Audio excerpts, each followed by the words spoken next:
Hey there guys, this is Reckles with WTBGold, and today we're talking about the 10 things you need to know going into Shadowlands that you wouldn't be able to just figure out by yourself just looking at your Unlearn tab. So let's get into it. Let's talk about all the stuff you need to know to prep.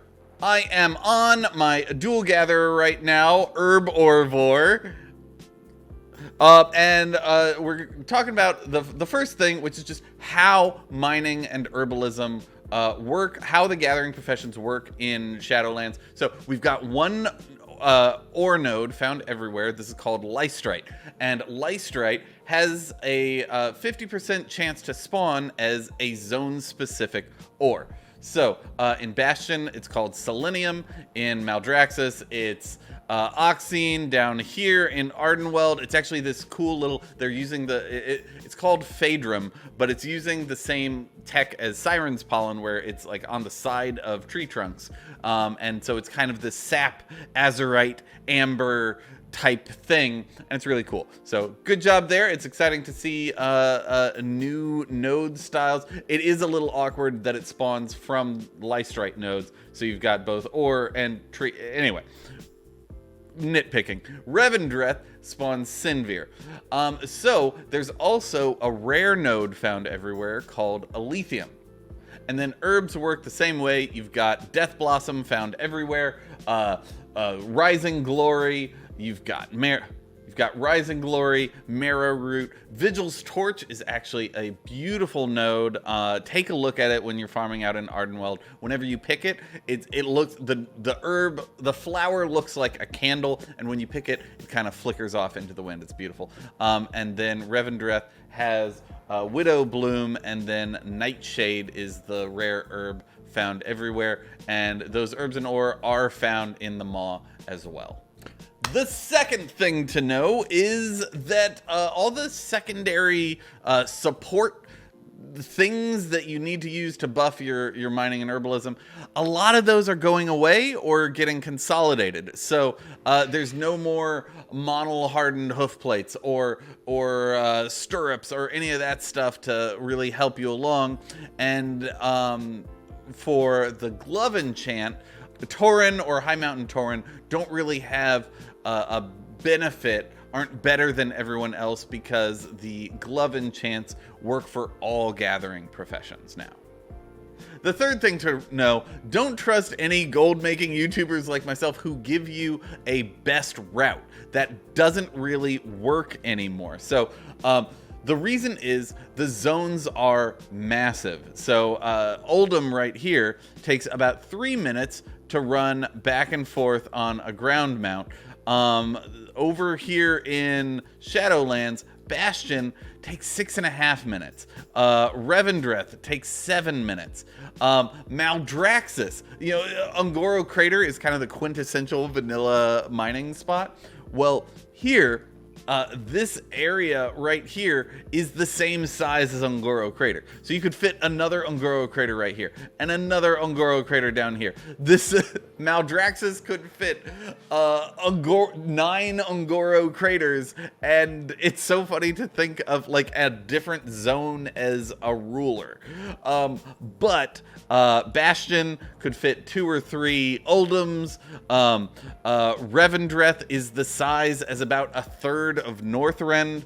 All these zones are just absolutely huge. So to do a lap of the entire zone would take an hour and a half. But the nodes still force spawn, so what you're going to want to do is you're going to want to find one particular thing that you enjoy. For me, this spot down here, when there's lots of competition in the zone, down here there's not really any quests, but there's lots of herbs, herb and ore spawns. So my theory is everyone's mining over here, no one's mining down here. So I'm gonna get good at that spot. Find a spot that you enjoy and just run around there, because you're not going to be able to cover the entire zone. I have one little theory on this, and this is Ardenweld is a big tree, and it has lots of other smaller, like big sacred trees in the zone.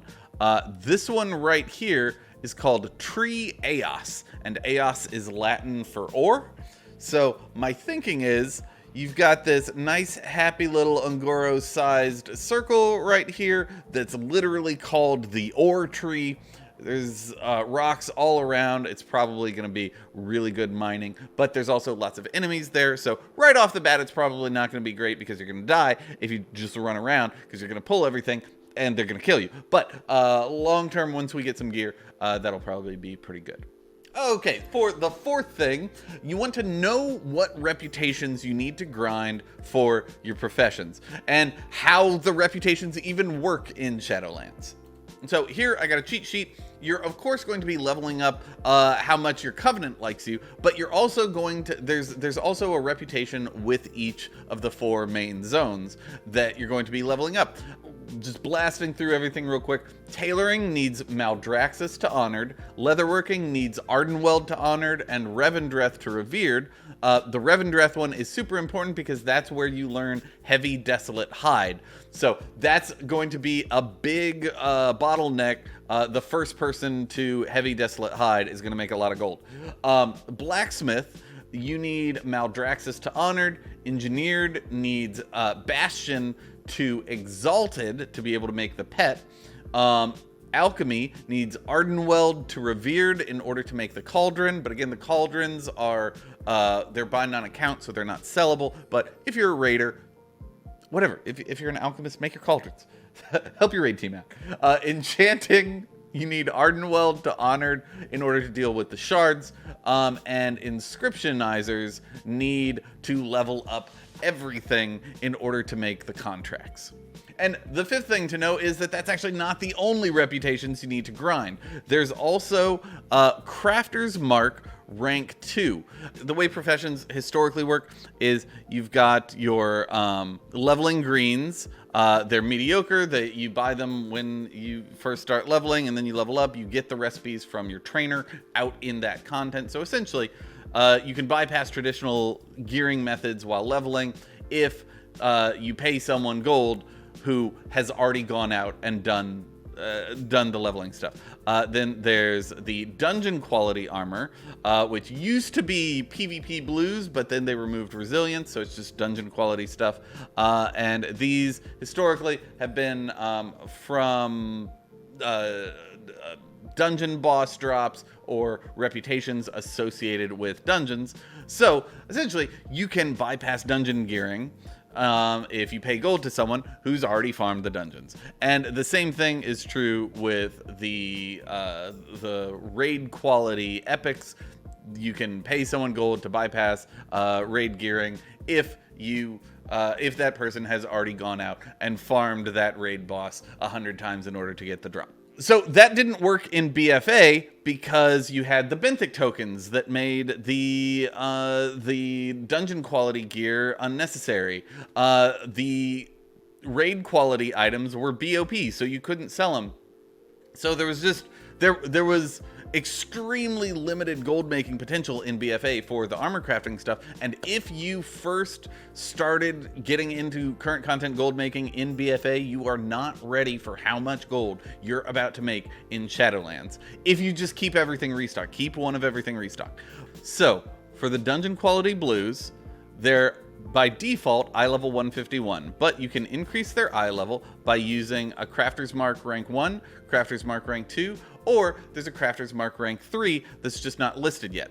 So the Crafter's Mark rank 2 is takes it from 151 to 168. Now, what does that mean? So I did a little testing a little while ago. Here's a tweet I put out on the topic. Here's all the levels you can run the dungeon at and the rewards you get for that. And then the associated green is the raid finder is essentially +0. Normal mode is the same as a mythic +5. Heroic mode is the same as a mythic +11. And then you've got the mythic mode, which is the same as what you get out of your mythic plus cash. And then you have the crafted gear down here, which is essentially like intro to dungeon quality gear, but it doesn't really make sense anymore because, as you can see, it's not just normal mode prepping you for heroic mode anymore. You want crafted gear to prep you also for Mythic Plus. So they needed to redesign how the gear level and the scaling works, and they did. So here's the redesigned scaling system, and I think it's absolutely great. There's less of a, it doesn't, Mythic Plus doesn't step ladder as high. Rating gear is better than Mythic Plus gear.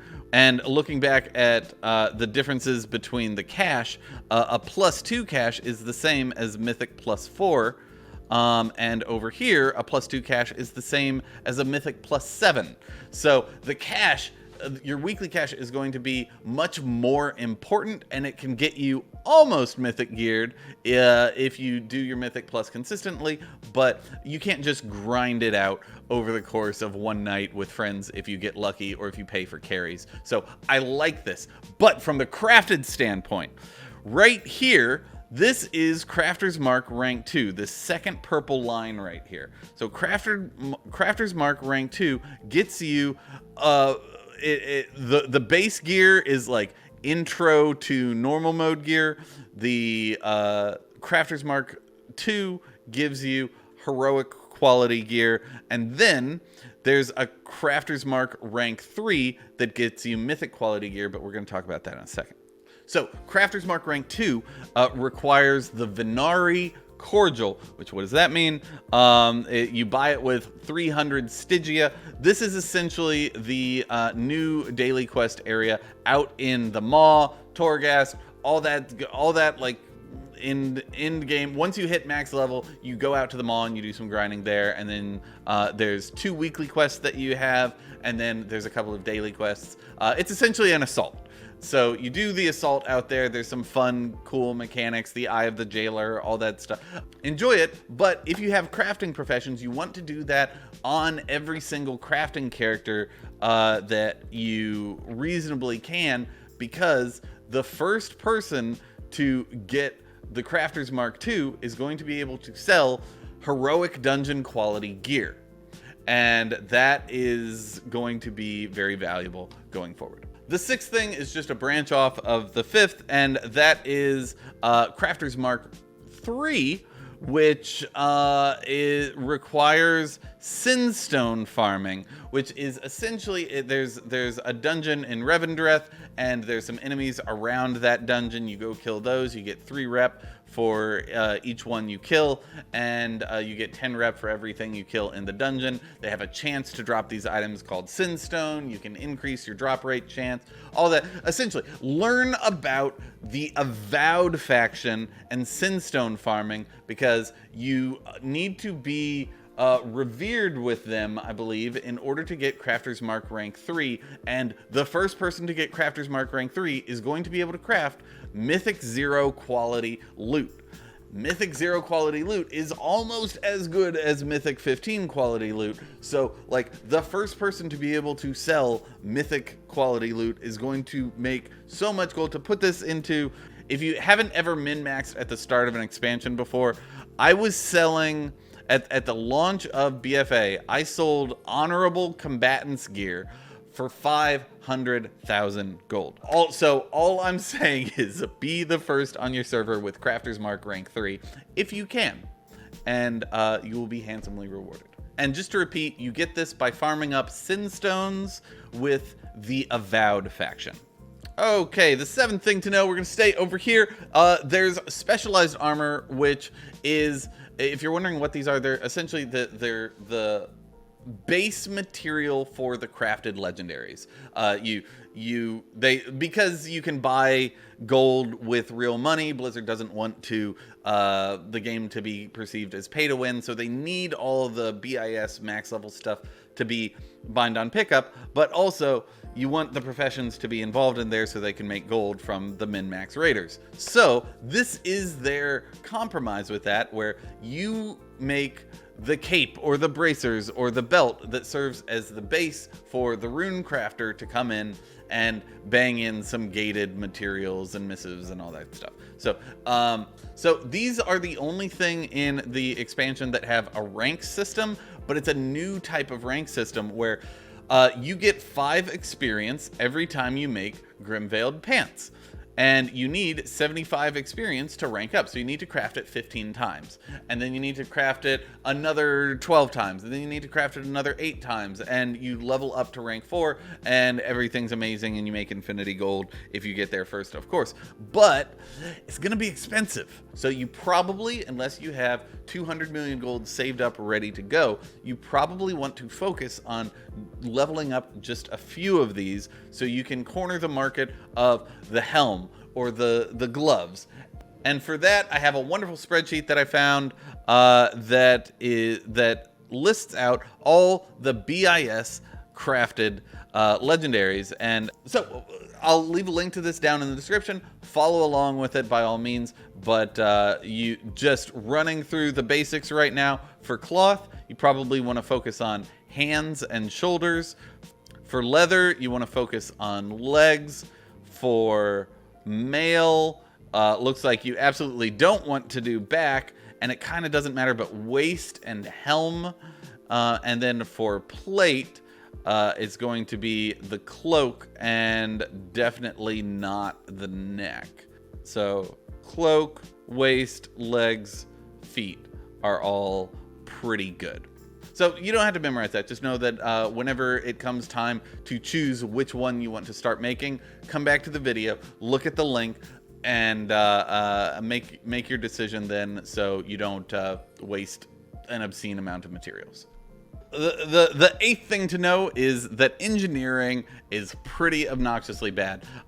Nothing, you can't sell any of those. Those are all BOP things. These are all optional reagents. This requires engineering. This bomb requires engineering. This bomb doesn't. So you can sell the Nutcracker grenade.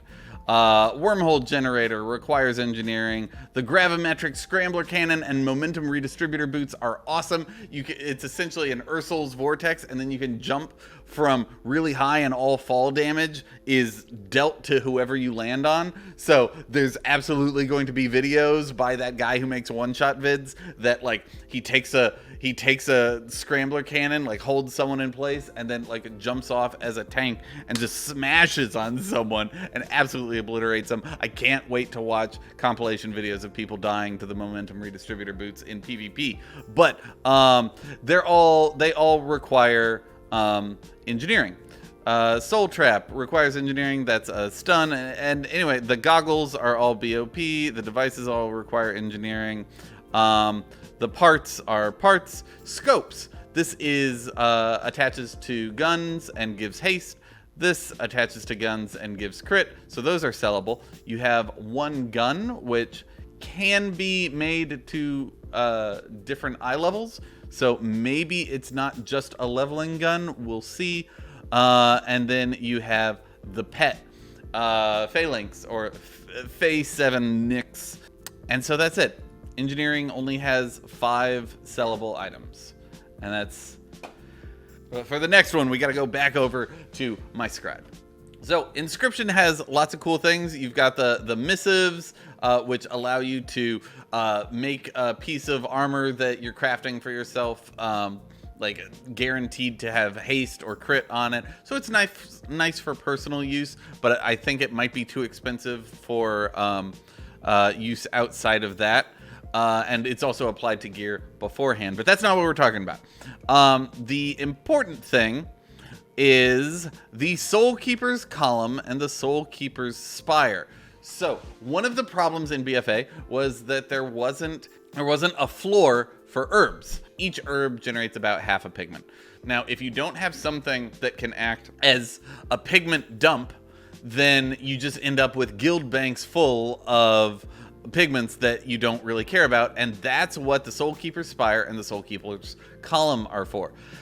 These vendor for 92 gold and require 5 umbral ink, which means, assuming Twilight Bark, which you gather from Phaedrum, assuming that is essentially free, the umbral ink has a price floor of 4.2 gold. It's always profitable to just make a bunch of Soul Keeper's Spires if you buy umbral ink or luminous ink under 4.2 gold. But that also means that the umbral pigment is that price. And so that means that the herbs are at least 2 gold, like 2 gold, 10 silver a piece. It's something around there, depends on what Twilight Bark is selling for. But this is your new vendor shuffle. This is the price floor for herbalism. Any herb under 2 gold, buy it up, mill it down, turn it into inks, turn those inks into staves, and then just vendor the staves, and you're great. You're never gonna have a bank full of pigment ever again. And the expansion is dropping in like 30 minutes, so I'm starting to get like weird lag and disconnect stuff. So I'm just gonna do this on Wowhead for the last little bit. For Alchemy, there's lots of little changes. From the testing I did, I haven't found anything that gives you bonus procs, which is something we've always had. And so that's kind of strange. Transmute Master from back in the day doesn't apply. There's not a rank system on the potions, but we do have some cool stuff like the flasks are rather than strength, agility, and intellect, you just have 1 flask of power. So that's kind of cool. But the important thing is we have 2 new oils, Shadow Core oil and Embalmer's oil. Make sure you're crafting these, and if you are a raider, make sure you have a stack of these in your bags all the time, because it's just a new consumable that you have to use now. The other thing is Shadowghast ingot is a material used in crafting of the legendary armor items, but its cooldown was removed on blacksmithing, but it still has a cooldown for alchemy. So essentially, with the cooldown removed on blacksmithing, it's no longer gated. So Shadowghast ingot is not going to be as good or as profitable as it once was. I don't hate the change. I wish that it would Shadowghast ingot would give you like 5 or something, a little bit more, since the Shadowghast ingots themselves are devalued.